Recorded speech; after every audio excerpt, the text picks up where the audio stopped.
परमपिता परमात्मा की महती कृपा से आज हम सब अखंड हरिनाम संकीर्तन के साथ श्री क्षेत्र श्री जगन्नाथपुरी धाम के परम पवित्र तवास्मी आश्रम में अपना चतुर्मास भगवान जगन्नाथ की महती कृपा एवं तवास्मी आश्रम की महती कृपा से और समस्त भारत के समस्त श्रद्धेय सुधी जनों की महती शुभेच्छा शुभाशीष के द्वारा भव्यता के साथ सुसंपन्न करके अब हम पुनः हमारी पंचवर्षीय अखंड हरिनाम संकीर्तन पदयात्रा हमारे जाते समय की अंतिम पड़ाव और इस अखंड हरिनाम संकीर्तन के द्वितीय सत्र का प्रथम पड़ाव 23 प्रोग्राम में आज हम सब साक्षी गोपाल भगवान के दर्शन के बाद यहाँ आए।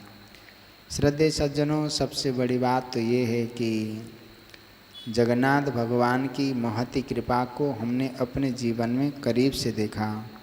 वो प्रेम, वो सद्भाव पुरी में इस प्रकार से 93 दिन तक रहना वास्तव में एक ऐसा दिव्य पल था। मुझे तो लगा ही नहीं कि मैं पहली बार जगन्नाथपुरी धाम में आया हूँ।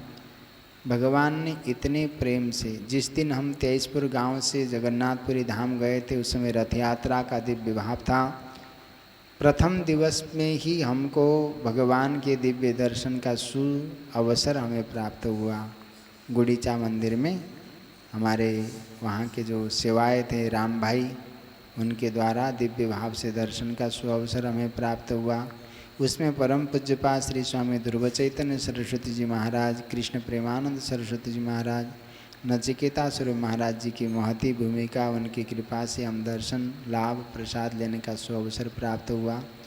इन 93 दिवस तक तवास्मी आश्रम आज जब हम सुबह छोड़ के आ रहे थे, श्रद्धामयी माता जी का जो हमारे प्रति वात्सल्य भाव था, वो भाव सदैव इस चित्त में। वैसे तो माँ है, पुत्र कभी उस माँ की ममता, उस वात्सल्य का ऋण कभी पूर्ण नहीं कर सकता।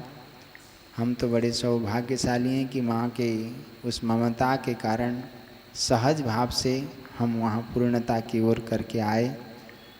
तवास्मी आश्रम से मुझे सब कुछ मिला, प्रेम मिला, सद्भाव मिला, विश्राम मिला, अपनत्व का भाव मिला और परम पूज्य स्वामी चिन्मय स्वरूप महाराज जी का दिव्य भाव से कहें तो इतना अद्भुत प्रेम मिला कि मुझे लगा ही नहीं कि मैं कहीं अन्य जगह में बैठा हूँ। ये भी एक सुसंयोग है। देखिए, अखंड हरिनाम संकीर्तन के साथ भगवान की कृपा की अनुभूति देखना हो तो प्रत्यक्ष प्रमाण। पूज्यपाद महाराज श्री को तो यात्रा में हम क्या देंगे, क्या है वो तो भगवान जाने, परंतु जब यात्रा में देखा कि स्वामी जी तो खाली चल रहे हैं तो पहले बोला स्वामी जी कोई दिक्कत नहीं लेना, उधर जो है माँ से कुछ लेके जाना। तो मैंने कहा स्वामी जी मुझे शर्मिंदा न करें कि इस प्रकार से हो जाएगा। फिर चुपचाप मैं निकल के आ रहा था। रास्ते में हमारे पास भगवान जगन्नाथ का निर्माल्य खरीदने के पैसे भी नहीं थे। फिर हमारे ब्रिजमोहन भाई का फ़ोन आया कि वो लोग भोजन प्रसाद बना के ला रहे थे। बोले कि माँ कह रहे हैं कि कुछ आवश्यकता पड़ेगी। मैंने कहा माँ उल्टा मुझे अभी आश्रम में देना बाकी है और मैं आपको क्या करूँ, वो तो बाद में होगा, अभी आप बताओ। फिर मैंने कहा माँ मुझे इतने की ज़रूरत है। तो माँ ने वहाँ से 10,000 रुपये हमको उल्टा भेज दिया महाराज।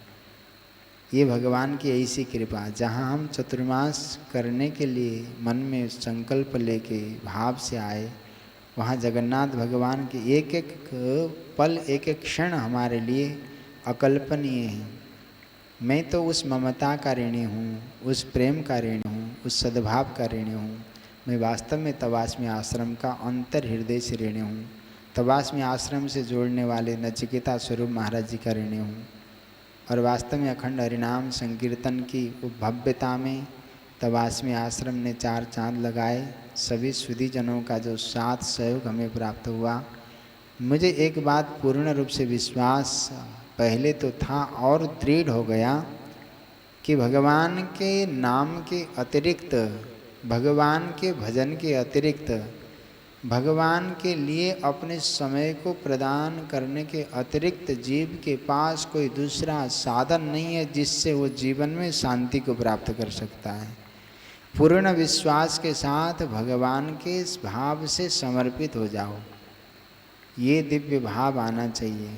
आज जब यात्रा में चल रहे थे तो साक्षी गोपाल भगवान के दर्शन भीतर जाके हुए महाराज, अद्भुत भाव से।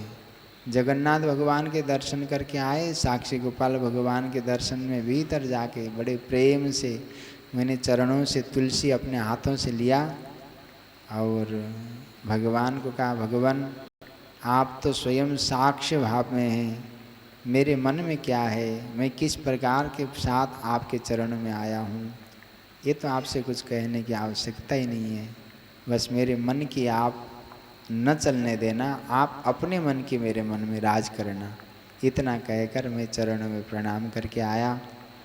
रास्ते में जब मार्ग में चल रहे थे तो आज शायद पहला दिन था, कंकड़ बहुत थे, तो उस कंकड़ का जो दर्द था ऐसा लग रहा था कि वास्तव में जब लगभग 40 किलोमीटर हुआ आना जाना करके, ये साक्षी गोपाल के भीतर जाके आते इधर उधर, तो थोड़ा सा जब हम देख रहे थे कंकड़ लग रहे थे पैर में, तो 7600 किलोमीटर तक चलने के बाद 93 दिन तक विश्राम के बाद शायद चलने के बाद होगा, पैरों ने जब तेईसीपुर ग्राम आते आते थोड़ा जवाब देना शुरू कर दिया। और हमने पहले से मन बना लिया था, जब यहाँ से गए तो तेईसीपुर ग्राम बड़ा सुंदर, यहाँ के लोग बड़े प्यारे, हमने पहले भी देखा था। तो आते समय हमने ब्रिज भाई को बोला कि इस बार जाते समय भी तेईसीपुर ग्राम में ही रुकेंगे, जबकि यहाँ एक बड़े सुंदर भगत का, जगन्नाथ भगवान के दिव्य भगत, जिनके नारियल को भगवान ने स्वयं स्वीकार किया था, ऐसे भगत का दिव्य आश्रम और मंदिर है, ऐसा हमने सुना था पास में ही। परंतु हमने कहा नहीं, हम तेईसीपुर ग्राम में ही रुकेंगे, ऐसा हमारा मन किया। जब आए तो जब रोड में ऐसे गर्मी तो थी, थोड़ा सा बैठ गए। बैठने के बाद मन में आया कि वास्तविक मित्र तो अपना यही पथ है, और हम अपने पद को पद के साथ मित्रता करके भगवान जो शाश्वत सखा हैं उनके परम पवित्र स्वरूप का बोध करने के लिए तो निकले हैं। तो भाव आया, तो मैंने कहा ये पथ वही है,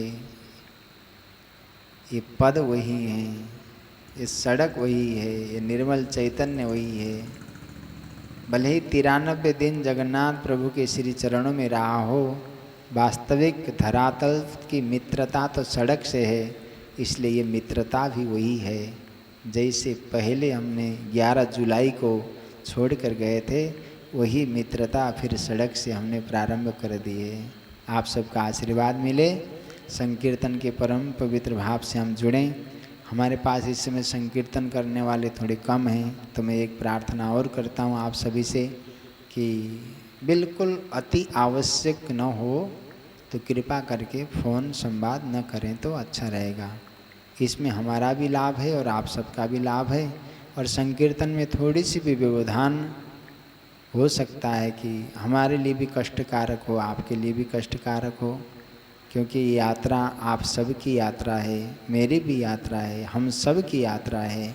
इसलिए इस यात्रा में सब प्रकार से सुसहयोग आपका हमें प्राप्त हो, ऐसी कामना हम रखते हैं। और आज पहला दिन एक बात और मन में आया कि रुकने से चलना अच्छा है, और चलते चलते आज बड़े मन प्रसन्न चित्त भाव से आए। परंतु एक बात बार बार याद आती थी, माँ के आँखों के आंसू और माँ का प्रेम, माँ की वात्सल्यमय भाव, समुद्र नारायण की वो ताल तरंगे, और जगन्नाथ भगवान का फहराता हुआ वो ध्वज, और विशालाक्षी भगवान जगन्नाथ की बड़ी बड़ी आँखें, वो सब ऐसा कह रहे थे कि तुम जल्दी से सब प्रकार से जाओ और मेरे को याद करते हुए जाना। और माँ वास्तव में आज पूरी यात्रा में हमने भगवान के साथ माँ को बहुत याद किया। माँ की कोमलता, माँ की निर्मलता, माँ की साधना के में धन्य की माँ, धन्य है ऐसे पुत्र, विशुद्ध उस सनातन वैदिक परंपरा। जगन्नाथ भगवान के पास तो मैं शायद इसलिए आया हूँ कि जो अध्यात्म पथ के वास्तविक पथिक हैं, ऐसे परम पूज्य श्री स्वामी चिन्मय महाराज जी का सुसन्निधि मुझे प्राप्त हो, इसलिए मैं आया हूँ, ऐसा मुझे लगा। इतनी गंभीरता, इतनी वैदुष्यता, ये कहने की बात तो नहीं है, परंतु वास्तव में जगन्नाथ भगवान ने हमको बड़े दिव्य भाव में रखा। उस तवास्मी भवन में हमारे श्रद्धेय मामा जी, ब्रह्म भाई, सत्या, सबका दिव्य साथ सहयोग हमें प्राप्त हुआ। हृदय से सबको साधुवाद, सदैव प्रेम सद्भाव बना रहे। और यात्रा धीरे धीरे, अब हमारी यात्रा कल लिंगराज भगवान के दर्शन करेंगे और कल वहीं विश्राम होगा। परसों हम कटक पहुँचेंगे। कटक के बाद फिर हम कपिलास में जाके कुछ दिन आराम करके फिर रायपुर की ओर हमारी यात्रा प्रस्थान करेगी। संध्याकालीन आरती वंदन का दिव्य भाव हमारी श्रद्धामयी इस अखंड हरिनाम संकीर्तन के दिव्य भाव में रहने वाले भाई बबलू कुमार की श्रद्धामयी मातृशक्ति को हम समर्पित करते हैं। बोलिए सच्चिदानंद भगवान की। हरे राम राम राम हरे हरे, हरे कृष्ण कृष्ण कृष्ण हरे हरे, हरे राम राम राम हरे हरे, हरे कृष्ण कृष्ण कृष्ण हरे हरे, हरे राम राम राम हरे हरे, हरे कृष्ण कृष्ण कृष्ण हरे हरे, हरे राम राम राम हरे हरे, हरे कृष्ण कृष्ण कृष्ण हरे हरे।